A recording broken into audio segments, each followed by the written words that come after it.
Easy it is to fit a solid wood top to an Ikea desk frame.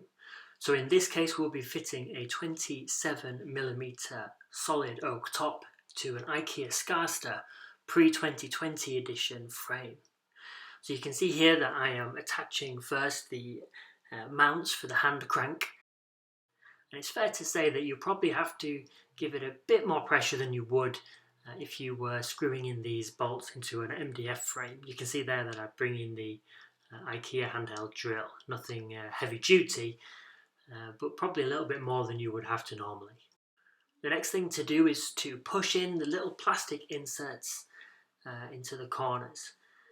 Now, these plastic inserts come with the frame. You've probably already got them on your desk already if you're using the pre-2020 Skarsta edition, because the 2020 Skarsta edition doesn't use these grommets. It comes with some plastic inserts that are already in the desk top. Now, if you buy a 2020 top from us, the plastic inserts are already in the top, so you don't have to worry about that. They just screw right in. Now, I chose to show you me putting the frame onto this desktop because the 2020 is much easier. The pre-2020 Skarsta is probably the hardest one to do. But you can see that really is very simple to do. From here on out, you just flip the table around and you're good to go. So hopefully that's illustrated just how easy it is for you to fit your solid wood desktop to your Ikea Skarsta frame.